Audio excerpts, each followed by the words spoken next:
situations, you offboard an employee, and no matter how big your scale, you can't go to everybody's home and share the devices. So what you do is pick them back, and then there is chain of custody breach risk, because you're going to use a shipping company, and UPS, DHL, everybody, FedEx, everybody admits they do lose packages every year, thousands of them, tens of thousands of them. And sometimes one device can be very, very expensive because it could have just access to your main data center. And boom, a lot can happen in one device. Also for the economic reasons, you would see the form factor of the devices are getting thinner and thinner. What it means is the SSDs are now onboard. So if you shred a complete motherboard. And that's not financially feasible then. So I think, and thankfully there's also pressure from the ESG teams.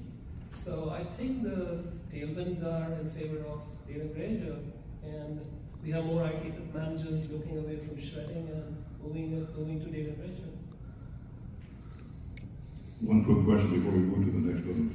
We've got a bunch of these slides, but Jon Michael, if electronics reuse and recycling facility gets rid of their shredder, what do they replace it with? Well, I'm glad you asked. Maybe this is a good segue to, we do have a new spec that came out of IEEE. It's called 283.1, and I don't name these things, so don't yell at me. But this is the recommended practice for using and applying media sanitization as defined by IEEE 283. So it is about how do you estimate likelihood of data recovery after media sanitization in different methods and techniques? How do you understand risk? How do you classify data? How do you create policies around that? So part of what when we actually sit down with a customer and walk them through, okay, like here's how you create a policy from zero, like, okay, are you doing everything in ISO 27001 about classifying data? Do you have security and physical controls in your data center? Like, if you walk down the list and start actually calculating the risk, and then you apply, at the end of life, apply a media sanitization technique, then you'll understand and calculate the risk. Oh, the risk is actually near zero. And when you actually look at the financial loss, many of these companies that think that it would be like irrevocable reputational damage if one byte of data ever got into some customer's hand, or even if some academic was able to recover, a single file off a hard drive. I've talked to the folks at AWS, at Google, at Meta, at Microsoft. All have the same opinion. They said, no, it can never happen. It's not just one thing. It's not reading one spec. I wish it was easier. Steve, you mentioned just for a moment the structure of the ADISA standard, where you have a client that describes their own risk and severity of data loss compared to the facilities providing those services? I think to talk about certifications and specifications, it's really difficult because you have to apply it to all sorts of different people's businesses where categories of data and impact of data loss will be very different. And so I know the ITAC community always says, just tell us what to do, we just like to have a single action.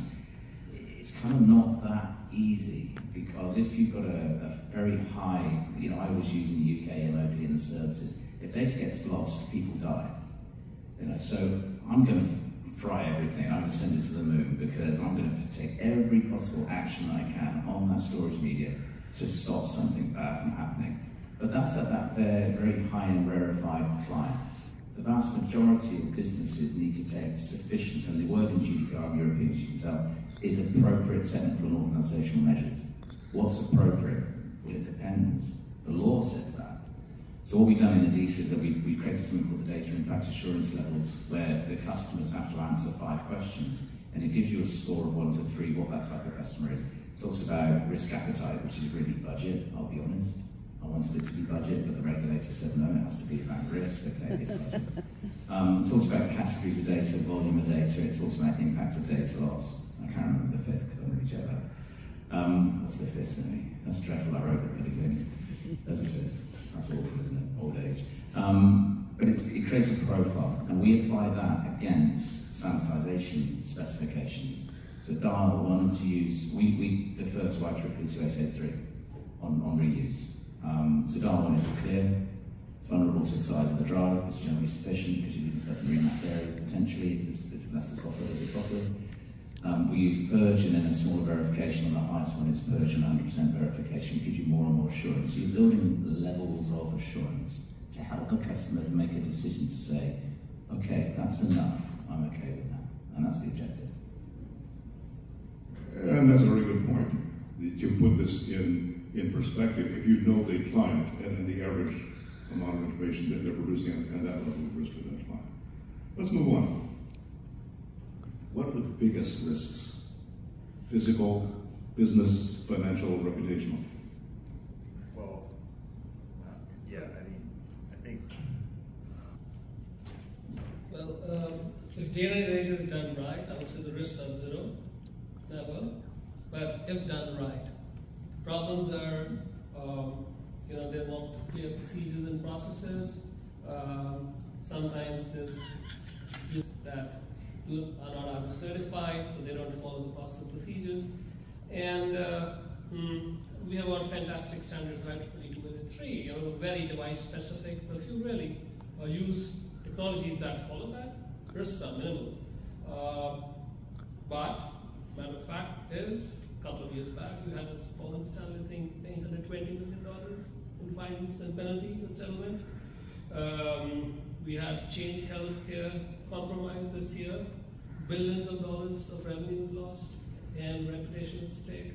I think it's very important to have a strong data disposition policy on the corporate side, and also have more matured IT asset disposition company ecosystem. And I think SERI is already working on the next level of data security, and also we have fantastic standards coming. And so if the real industry takes good measures and steps and educate the customers, we can minimize the risks. So I think that for me, the two big risks you mentioned, Morgan Stanley, the industry's going to be using that brand for the next decade. So the reputational damage that one incident, and it's just one security incident, I'm not trying to underplay this, but there are hundreds of security incidents that happen daily. So that one has caused that brand to be used by an entire industry because we use it as evidence to justify our existence. And so reputational damage, I think, and JM mentioned this as well, is, there's a huge amount of loss and fear for a big brand for having something wrong. I think the second one, again, putting into James, is the risk of the loss of opportunity that your customers have by not thinking about this appropriately. So the social value of some of this equipment is incredibly high. The digital divide should not exist in a modernised society, and yet it does. So there's a loss of opportunity, a big risk of loss of opportunity if they don't think about this appropriately. There's an awful lot of good that old... Real big job, which I wish I could spend all my day on sustainability stuff, is do AI research. And from the AI perspective on security vulnerabilities, like there's, the strategy of the good guys is just to have a better AI than the bad guys and to be on top of fixing bugs and patching stuff faster than people can exploit stuff. But there is a real risk of people that have maybe software that was unpatched or dry firmware that was old and had some vulnerability. Well, AI will find that, and it will find it extremely fast, much faster than before. People, adversaries, have these tools in their toolkit.